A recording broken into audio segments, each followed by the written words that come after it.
Fala pessoal, beleza? Sejam bem-vindos a mais um Metaltech Podcast. Esse é o primeiro depois de mais de 2 anos que a gente ficou parado. E se você ainda não sabe, a ideia desse podcast, videocast ou qualquer coisa nesse sentido é trazer alguém do mundo de TI, mas que também curte metal.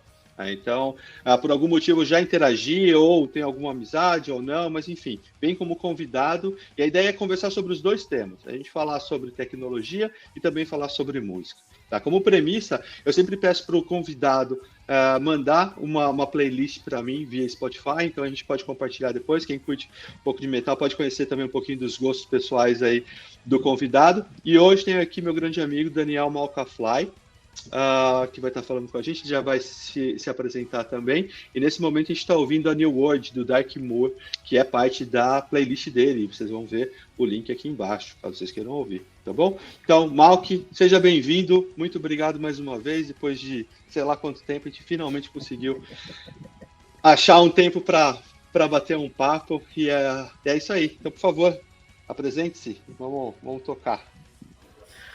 Bom, eu sou o Malk, Daniel Malcafly, sou vocalista e flautista do Dark Inquisition e escovador de código aí desde os anos 90.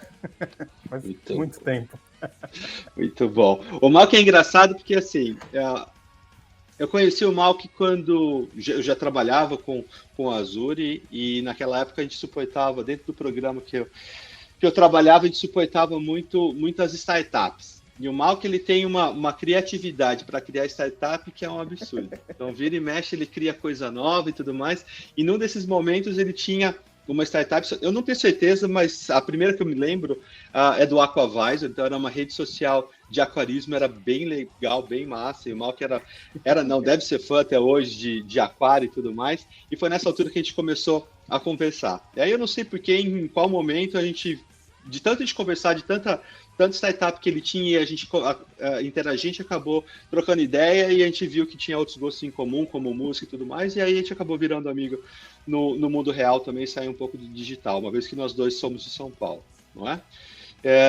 Então é isso. Então, Malk, não sei, comenta alguma coisa aí, como que era essa fase, conta um pouquinho dessa questão de startup, como que vem essa questão das ideias de criar tanto startup e como que o Azure te ajudou naquela altura, porque nós estamos falando de startup, a gente está falando há 6 anos, 7 anos, 8 anos atrás, a gente não está falando de hoje. Né? Então, hoje em dia, todo mundo usa nuvem para hospedar as soluções ou qualquer coisa relacionada a startup, mas naquela altura tinha muita movimentação, mas a quantidade de serviços disponíveis, principalmente no Azure naquela altura, não era muita coisa. Então, era muito mais difícil e a gente tinha que quebrar muita pedra. Então, conta aí como que você conheceu o Azure, como que foi essa questão de começar a adotar o Azure e por aí vai. E a gente vai entrar um pouquinho mais nos outros projetos que você tem.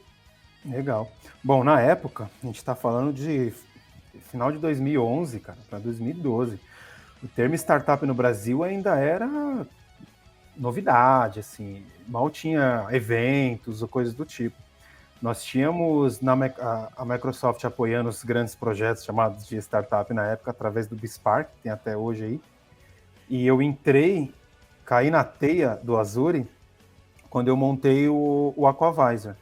Eu sempre acabei chamando de startup todo projeto que eu engajava de entrar, que havia a possibilidade de contratar uma ou duas pessoas e captar dinheiro de algum lugar, coisa do tipo. Falava, opa, aí a gente tem uma startup para trabalhar.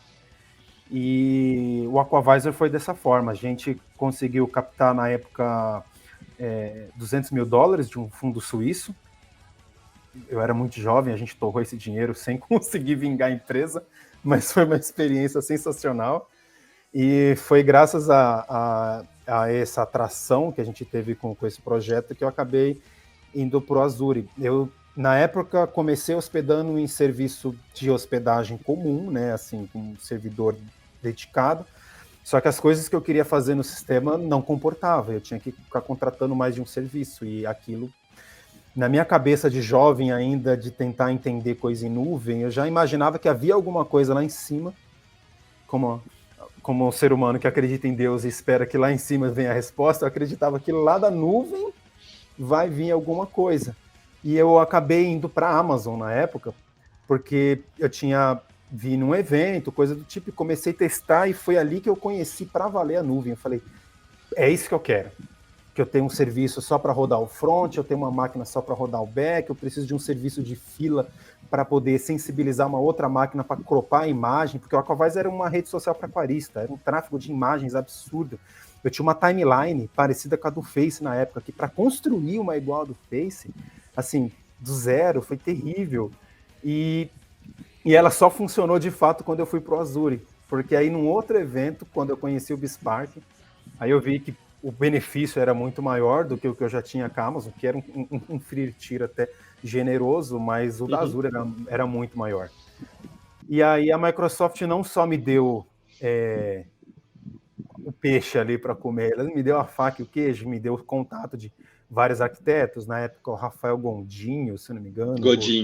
Godinho, eu conversei bastante com ele, foi a Silva Valadares, né, que agilizou tudo isso, e me apresentou a você também. E aí eu comecei a abrir mais a minha mente sobre as possibilidades de software, e realmente o Azure na época não tem nada do que tem hoje, assim, era pouca coisa, mas sabendo como eu queria, a gente se vira, né, mistura A com B e vai embora. Eu lembro que na época eu pedi uma segregação de múltiplos DNS para um serviço só, e não tinha isso no Azure. Os caras abriram um chamado lá para a gringa, aí me telefonaram, a gente bateu o maior papo para explicar, porque eu queria múltiplos subdomínios na mesma máquina, para paralelizar a fila de front. Aí eu expliquei toda a teoria da conspiração por trás para fazer funcionar. Os caras, tá bom, a gente vai abrir isso como recurso para você. E depois virou recurso de prateleira, né? Eu fiquei mal feliz de assim, não só testar coisas novas no Azure, como dar o feedback e conseguir de coisas trazer. Que ainda não tinha. Sim, não, com certeza. Era sensacional, sem dúvida, porque era muita novidade, era muita coisa do zero. Então, principalmente no Brasil, eu lembro que assim, existia muito interesse, mas no final do dia era difícil a gente conectar e chegar nas pessoas que realmente queriam colocar a mão na massa e fazer acontecer. Então, quando a gente vê alguns projetos assim, eu ficava bem animado. Puta, curtia pra caramba pra ver o resultado que a galera tava fazendo. Então, era bem bacana, era bem legal nesse sentido. E aí eu sei que depois disso, sei lá quando, que a gente acabou efetivamente se conhecendo, trocando ideia, fazendo outras coisas juntos, parceria também não só no mundo de TI, mas no mundo da música, a gente pode comentar daqui a pouco. E você também não para, né? Você vive criando, entrando numa startup aqui, outra ali, etc, etc. E eu sei que você tem 2 projetos bem bacanas que eu queria que você desse um pouco mais visibilidade, não agora, daqui a pouco, mas quando eu te perguntar, não quero saber só do conceito, mas quero saber por trás dos panos o que você está usando no Azure, o que você está fazendo. Sim. E como que o Azure resolveu alguns dos problemas para você. Principalmente do projeto do Arquite Casa, que eu sei que você pegou muito legado de código de outras pessoas, Sim. Enfim, deu uma trabalheira danada. Mas antes da gente mover para esse ponto de tecnologia, uma pergunta que quando a gente pensou em começar a criar esse tipo de podcast ou videocast, uma das questões core é entender qual que é a influência que a música tem para o cara de TI. Porque assim, eu tenho uma conexão com música muito pesada. Então, hoje em dia não, que eu não estou conseguindo ouvir muita música, não está dando muito tempo, porque eu estou mega enrolado, cheio de trampo. Mas, em via de regra, se eu não estou em call, eu tenho que estar ali com o Spotify ligado, então com o vinil rolando, para conseguir ouvir alguma coisa, porque é a forma que eu consigo desconectar e consigo produzir. Então, tipo, eu tenho de cabeceira 2 ou 3 álbuns que se eu quero produzir muito, de alguma forma, seja para responder e-mail ou para ser mais produtivo escrevendo um código ou alguma coisa nesse sentido, sei o que, mas tem lá um play que rola. Então, por exemplo, se eu quero codar alguma coisa, eu tenho que colocar o Keeper of the Seven Keys parte 2 do Halloween, sei lá o que acontece e que o negócio faz acontecer. Provavelmente porque, sei lá atrás, quando eu trabalhava numa universidade, trabalhava com PHP, era a única coisa que eu tinha para ouvir, então eu acabei associando. Mas eu tenho essas paradas meio assim. E eu queria saber de você, você tem alguma pegada como essa? Tem algum play que, tipo, você precisa fazer algo específico, você vai lá e coloca ele? Ou não? É algo mais aleatório? Você ouve porque tá no sangue mesmo e a gente ouve em qualquer momento? Não, tem. Eu não sei explicar o fundamento disso, mas eu trabalho em inúmeros projetos, principalmente porque eu me conheci melhor trabalhando como mentoria de startups, então eu me enfio nas startups para abrir a parte técnica deles e mostrar os caminhos, as possibilidades, né, e coisas do tipo. E cada projeto tem um play específico. E para achar esse play, eu tenho que ficar escutando muitas vezes, assim, eu vou colocando e de repente, sabe, quando você tá ouvindo e fazendo outra coisa, você não está bem prestando atenção na música, mas ela tá lá de sim. background. E de repente, quando eu percebo que eu estou cantando ou batendo o pé enquanto eu estou programando, eu falo, é esse o play. E cada projeto eu tenho um CD que às vezes eu vou voltar numa manutenção, eu vou lá e busco. Por exemplo, o meu primeiro grande projeto, que fui indicado no Prêmio iBest, a gente ia entrar para o top 10 lá nos anos 90, que era um portal de RPG, eu não conseguia codar se eu não estivesse escutando o tão famoso, amado e odiado, ou criticado e polêmico Black Album. Para mim era Black Album, cara. Eu tinha que escutar Black Album do Metallica da primeira à última música. E eu sou muito metódico com essas coisas. Um CD, ele é feito numa ordem, porque ele é feito numa ordem. Escute em tal ordem, não em forma... Eu fico pistola com aleatória. Aleatório. Uma coisa é eu colocar numa rádio, por exemplo, no Spotify ou Deezer, que aí ele vai me trazer novidade. Eu vou escutando uma coisa, mas se eu gostei de uma música, eu vou entrar lá e eu vou na primeira música do CD e eu vou escutar até o fim. Se eu conseguir ouvir até o fim aquele CD, eu não vou parar de ouvir mais. Se eu parei por algum motivo, parou. Dificilmente eu volto naquele álbum. E cada projeto tem, geralmente, um play, que eu escuto do começo até o fim, e eu percebi que, no final das contas, é o prazo que eu tenho para concluir alguma coisa. 40, 50 minutos ali. Ou seja, é isso, saca? E sempre foi assim, desde a minha adolescência, cara. É uma coisa meio que no subconsciente, mas dos últimos anos eu percebi. Eu falei, caraca, cada projeto tem um play, cara. Porque às vezes eu escuto uma música e eu lembro do projeto. Pode crer. Eu lembro dos perrengues de madrugada, coisa do tipo. Sim. Não, e eu tenho uma parada também que quando, lá no início de carreira, eu trabalhava como suporte técnico, trabalhava numa multinacional lá no interior, e sempre que tinha que fazer troca de máquina, de notebook, a gente colocava o Imaginations from the Other Side do Blind Guardian e ficava ouvindo a noite inteira, torado, alto demais, e ficava rolando o play inteiro para ficar trocando máquina. Direto, então era bem bacana, era bem massa. Mas vamos lá, pegando esse gancho da questão de, já que você comentou que cada projeto você tem um álbum e tudo mais, eu queria primeiro, antes de falar dos projetos mais atuais, a gente falou bastante sobre o IT Casa, que o IT Casa não nasceu com você, mas você se envolveu com o projeto, hoje você faz parte do projeto, mas eu lembro que a gente conversou bastante, você tinha bastante coisa legada, tinha bastante coisa que não estava bacana, ele nem rodava no Azure, e hoje em dia ele roda no Azure. Então conta aí um pouquinho, quais foram os principais problemas que você encontrou e como que você vê que o Azure ou a nuvem pode te ajudar nesse sentido. Não pensando só em escalabilidade e etc., e fica à vontade para falar quais foram os picos de uso que você teve, mas também em termos de arquitetura, como em termos de arquitetura isso pode te ajudar, como você conseguiu fazer o refactoring não só de código, mas do todo. O Arquite Casa, eu assumi ele em 2016, no meio para o final de 2016, onde eu conheci o founder, o CEO, que é o Marcelo Brígido, hoje um dos melhores amigos que eu tenho em vida.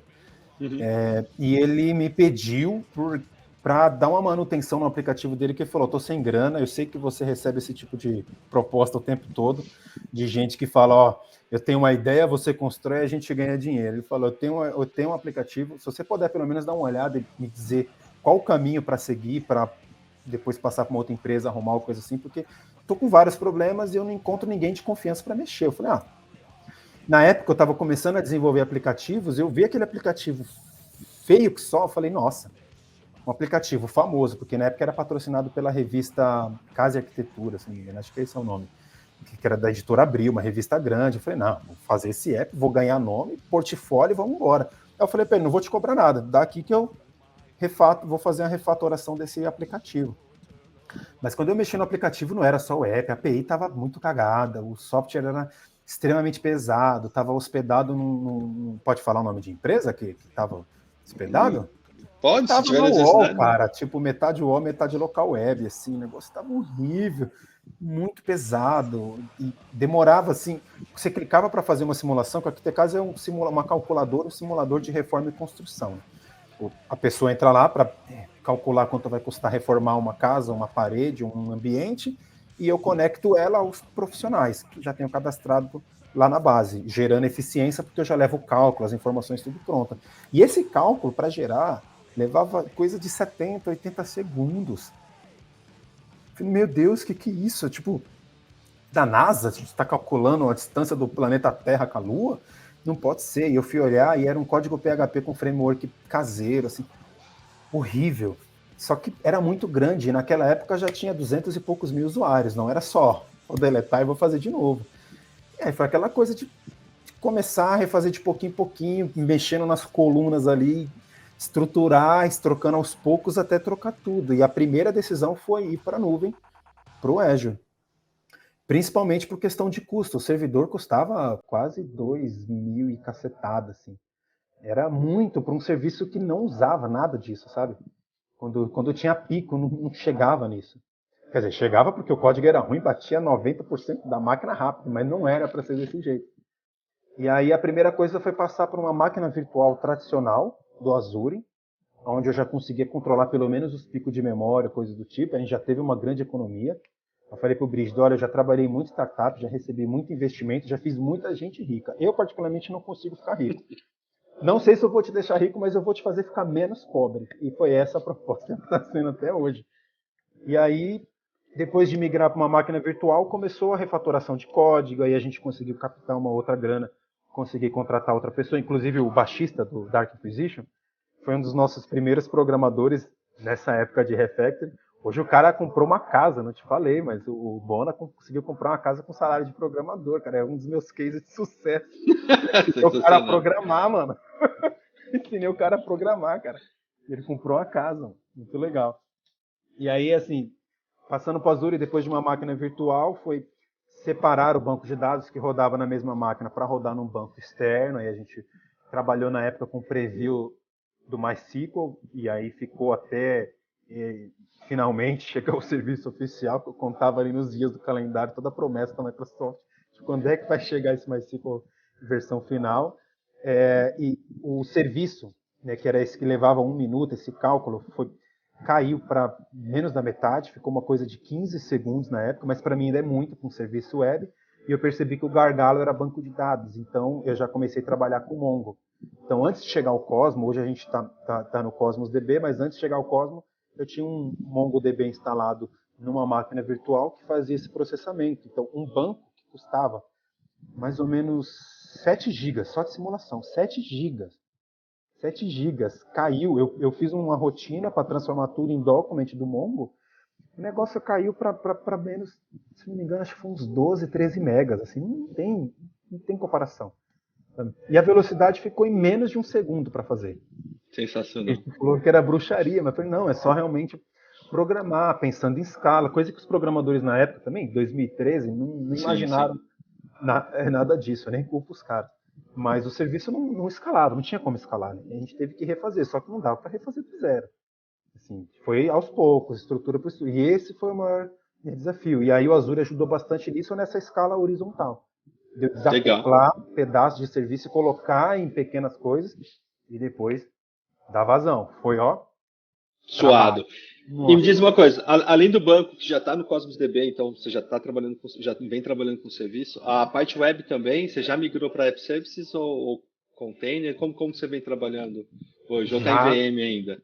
Não, tem uma parte que está em VM mais antiga, que inclusive esse ano mesmo é a hora que a gente vai matar, principalmente por causa do custo, porque a da Web App está muito mais em conta com um serviço que consome muito pouco. Uhum.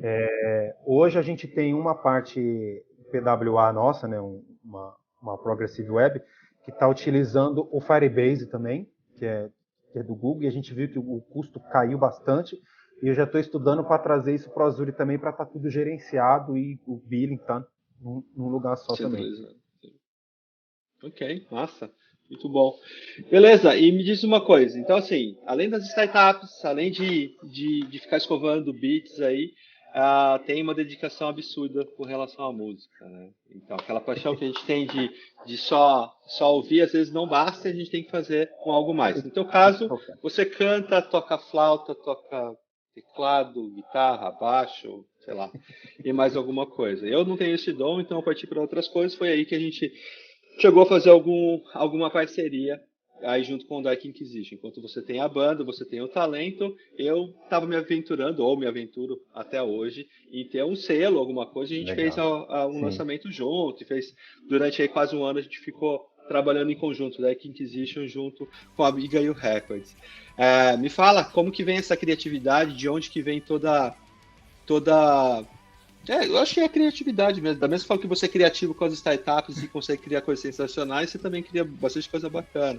Aliás, a gente tem música do Dark Inquisition na playlist, é a próxima. Agora tá tocando Within Temptation e a próxima é Exilium, do último álbum de vocês. Não é? Então, conta aí um pouquinho como que é essa parada do Dark Inquisition, como que vem toda essa criatividade para a criação das músicas e tudo mais. Música, quando eu era criança, eu achei que eu ia viver disso, né? Eu também, todo mundo. Principalmente quem curte metal, todo mundo acha que vai tocar na época era no Monsters, né? Hoje o pessoal sonha em tocar no Wacken. Wacken, no Hellfest, por aí vai. Cara, eu montei a banda, né? Eu entrei na banda quando ela já estava alguns meses montada em junho, julho de 2000. Isso, basicamente, metade da minha vida até aqui, eu tô no Dark Inquisition. Que na época se chamava The Nomad, e aí a gente arrumou treta com uma banda chamada The Nomad lá de Minas Gerais.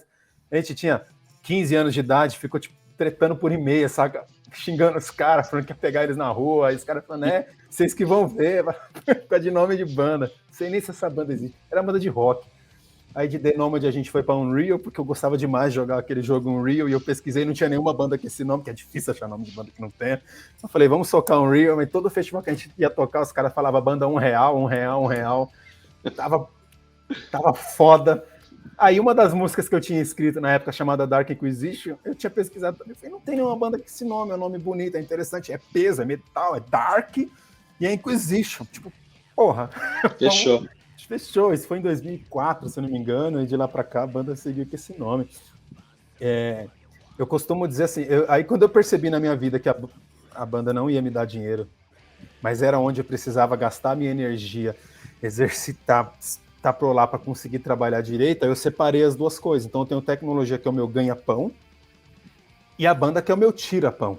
Inclusive, eu fiz uma apresentação numa fintech que eu trabalhei uns anos atrás. O pessoal lá de comunicação achou tão legal que conseguiu uma entrevista para mim no Caderno 2 do Estadão. Eu saí na capa do Caderno 2 do Estadão para explicar qual é que é a do ganha-pão e do tira-pão. Olha como uma falta de pauta. Aleatoriedade. E não botaram o site da banda no Estadão. Achei bancada, porque os caras foram para falar disso e não citaram nem o nome. Eu falei o nome da banda, mas não fizeram jabá pro Dark. Não colocaram a URL ali, nem para colocar a cenourinha. E eu tirei foto com a máscara, assim, saca? Fazendo uma pose, uma máscara do demônio que eu tenho. Devia ter ido com a camisa da banda, cara. Os caras foram lá na empresa para tirar foto, devia ter com a camisa da banda, se eu soubesse que eles não iam falar. Mas, assim, eu vou falar o Dark, né? Eu vou falar a música, porque eu aprendi com um amigo guitarrista do Eagle Kill Talent, que tá tocando o mundo inteiro. Uma vez a gente fez um jantar ali, quando ele tinha acabado de voltar de turnê e tal, que eles fizeram fora. E aí ele falou daquela coisa de ter banda e de repente estar numa banda grande, tipo, abrindo pra, sabe, fazendo turnê com Temptation, com o baterista do System of a Down viajando com os caras pra trabalhar de hood, coisa do tipo, vivendo aquele sonho de rockstar brasileiro. E aí o que ele me falou naquela noite, uns 4, 5 anos atrás, pegou bastante. Ele pegou e falou, você não tem que se apegar na sua banda. Você não tem que se apegar em projeto nenhum, você tem que se apegar na música que você faz. E isso é indiferente de qualquer coisa. E aí eu comecei a abrir mais a minha mente e hoje eu tô trabalhando já com outro projeto além do Dark, porque o Dark é uma música que eu gosto muito. Por mim, eu vou tocar a vida inteira com a banda, mas é uma banda que a gente já tá velho, a gente já não consegue mais, sabe? As caras, a gente pensa 2 vezes antes de tocar em algum rolê, enfim... É 20 e poucos anos de banda, né? Tocando as mesmas músicas, cara. É um rolê. É bastante tempo. E aí é bom ter outro projeto que dá uma refrescada também, né? E aí você tem uma liberdade um pouco maior, você não fica, talvez, tão fechado num esquema, numa cultura ali do Dark. Bacana. Não ouvi ainda, mas tô curioso. Gostaria de ouvir, sim. Massa. Mas vamos lá, só pra gente fechar, porque a gente já tá aí há 25 trocando trocando figurinha, falando um pouquinho de tecnologia, e depois eu vou fazer um convite para a gente ouvir, falar um pouquinho mais da parte técnica mais em detalhe, onde vou querer que você explique um pouco de arquitetura, se você puder abrir um pouquinho do que você fez, como você conectou alguns pontos, aí independente do projeto. Pode ser até algum projeto antigo, só para não, caso você não possa abrir algo mais recente. Então me conta, qual que é o projeto mais novo, qual que é esse novo investimento que você está fazendo aí na região de Jundiaí, e o que a Cara, gente pode esperar? Tinha um cartãozinho dele aqui, não tenho mais. Aqui na É um Caderno 2 projeto. que a gente faz jabá. Chama-se Vistoria Completa. A minha cunhada e minha esposa, elas iam abrir uma empresa do segmento imobiliário aqui em Jundiaí, porque cidades do interior, principalmente na pandemia, um boom assim de imóveis absurdo, tanto compra quanto locação. E minha cunhada mora em Cajamar, que é uma cidade que tem dezenas e dezenas de galpões, empresas que estão crescendo, que tem incentivo lá da prefeitura, então a rotatividade dos apartamentos também é muito grande, e ela queria abrir uma empresa, na verdade comprar uma franquia de uma empresa que só faz vistorias. Sabe vistoria de entrada e saída de apartamento, que a pessoa vai lá, tira foto, Sim. fala, ó, torneira é azul, então quando entregar um apartamento, a torneira tem que estar Tem que ser azul. não pode ser verde. E coisas do tipo, e é um trabalho que ela já domina, ela já conhece. Só que eu fui olhar o software dos caras que ela ia comprar, que né, pediu para a gente investir e fazer. E eu tava guardando essa grana para montar um estúdio musical aqui o ano que vem em Jundiaí, né? Que eu já tava comprando os equipamentos, comprando os combos e tal. E eu cortei para investir nisso porque vai dar muito mais sucesso que música. Muito mais dinheiro. Mas vamos lá. A música vai continuar sendo o tira-pão. E esse projeto, quando eu vi o concorrente, e é um concorrente grande, os caras são tipo grande, os caras são parrudo, saca? Mas eu consegui ver ali uma oportunidade de um diferencial comercial que para os caras que são tão grandes, eles não vão conseguir fazer curva com aquele transatlântico tão fácil. E é aí que a gente começa a cutucar os caras e aí buscar investimento, né? Eu recebi, o ano retrasado, a gente pegou 1,5 milhões numa startup nossa que está no Azure também, que é o High Bike. Então, ali já conheço alguns investidores, já deu uma palpitada ali com a galera que comprou com um projeto novo com a pegada verde, o pessoal já se interessou. Então, estamos otimistas, né? E é isso, eu montei um software, em 4 fins de semana eu consegui montar um software semelhante ao dos caras com a diferencinha. E, obviamente, graças ao Azure ali, né? Jogando jabazinho para quem ajuda a gente, mas é verdade. Porque eu consegui montar um sisteminha que utiliza inteligência artificial, e aí eu já estou brincando ali a rodo com Cognitive e outras APIs que eu já só tinha lido sobre o tipo, saca? Já tinha até feito umas palestrinhas em empresas para falar sobre as novidades de inteligência artificial, mas nunca tinha trabalhado, para valer. E, cara, é esse o ponto que a gente precisava para se diferenciar do concorrente e nos colocar, tipo, muito à frente. Eu tenho um aplicativo, eu já fiz os demos, né? Isso a gente vai começar a mostrar mais para frente, mas eu fiz um aplicativo que ainda vai tirando a foto do ambiente e ele vai reconhecendo todos os móveis, os itens e já vai pré-cadastrando. O vistoriador, ele só vai confirmando nessa fase de machine learning, né? Que a gente está treinando a máquina.